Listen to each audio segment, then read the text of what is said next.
ಸ್ವಲ್ಪ ದಿನದ ಹಿಂದೆ ನಾನು ಒಂದು ಕಥೆಯನ್ನು ಓದಿದೆ. ಕಥೆಯ ಅಂತ್ಯ ಭಾಗದಲ್ಲಿ ಒಂದು ನೀತಿಯು ಕೊಡಲ್ಪಟ್ಟಿತು.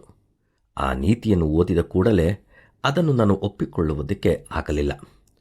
ಇರಲಿ, ಮೊದಲು ಕಥೆಯನ್ನು ಕೇಳಿ, ಆಮೇಲೆ ನೀತಿಯನ್ನು ಹೇಳುತ್ತೇನೆ. ಆಗ ನಿಮಗೆ ಅರ್ಥವಾಗುತ್ತದೆ. 3 ಜನರಿಗೆ ಮರಣದಂಡನೆ ಕೊಡಲ್ಪಟ್ಟಿತು. ಒಬ್ಬರು ಧಾರ್ಮಿಕ ಮುಖ್ಯಸ್ಥ, ಇನ್ನೊಬ್ಬರು ನ್ಯಾಯಾಧಿಪತಿ, ಮತ್ತೊಬ್ಬರು ಸಾಮಾನ್ಯ ಮನುಷ್ಯ. ಮೊದಲು ಧಾರ್ಮಿಕ ಮುಖ್ಯಸ್ಥರ ಕುತ್ತಿಗೆಗೆ ಹಕ್ಕವು ಬಿಗಿಯಲಾಯಿತು. ಕೊನೆಯದಾಗಿ ನೀವೇನಾದರೂ ಹೇಳಲು ಬಯಸುವಿರಾ ಎಂದು ಕೇಳಿದರು. ಅದಕ್ಕೆ ಧಾರ್ಮಿಕ ಮುಖ್ಯಸ್ಥರು ಹೀಗೆ ಹೇಳಿದರು, ದೇವರೇ ನನ್ನನ್ನು ಕಾಪಾಡುತ್ತಾನೆ ಎಂದು. ಹಕ್ಕ ಅವರ ಕುತ್ತಿಗೆಯನ್ನು ಬಿಗಿಯುತ್ತಾ ಬರುವಾಗ ಟಕ್ಕನೆ ನಿಂತಿತು. ಎಲ್ಲರೂ ಆಶ್ಚರ್ಯದಿಂದ ನೋಡಿ ಅವರನ್ನು ಬಿಟ್ಟು ಬಿಡಿ, ದೇವರು ಅವರನ್ನು ಕಾಪಾಡಿದ್ದಾರೆ ಎಂದಾಗ ಅವರನ್ನು ಕೊಲ್ಲದೆ ಬಿಟ್ಟುಬಿಟ್ಟರು. ನಂತರ ನ್ಯಾಯಾಧೀಶರನ್ನು ಕರೆದುಕೊಂಡು ಬಂದು, ನೀವು ಕೊನೆಯದಾಗಿ ಏನಾದರೂ ಹೇಳುತ್ತೀರಾ ಎಂದು ಕೇಳಿದಾಗ, ನ್ಯಾಯವೇ ಗೆಲ್ಲುತ್ತದೆ ಎಂದು ಹೇಳಿದರು. ಹಕ್ಕ ಅವರ ಕುತ್ತಿಗೆಗೆ ಬಿಗಿಯುತ್ತಾ ಬರುತ್ತಿರುವಾಗ ಅದು ಕೂಡ ಟಕ್ಕನೆ ನಿಂತಿತು.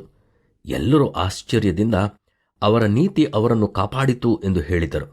ಆ ನ್ಯಾಯಾಧೀಶರನ್ನು ಕೊಲ್ಲದೆ ಹಾಗೆಯೇ ಬಿಟ್ಟುಬಿಟ್ಟರು. ನಂತರ ಸಾಮಾನ್ಯ ಮನುಷ್ಯನನ್ನು ಕರೆದುಕೊಂಡು ಬಂದು, ಕೊನೆಯದಾಗಿ ನೀನು ಏನನ್ನಾದರೂ ಹೇಳಲು ಬಯಸುವಿಯಾ ಎಂದು ಕೇಳಿದರು.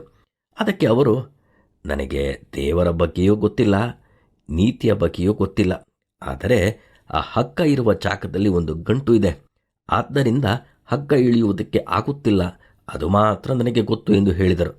ಆಗ ಆ ಹಗ್ಗವನ್ನು ಪರಿಶೀಲಿಸಿದಾಗ ಅಲ್ಲಿ ಒಂದು ಗಂಟು ಇತ್ತು. ಅದನ್ನು ಸರಿ ಮಾಡಿದರು.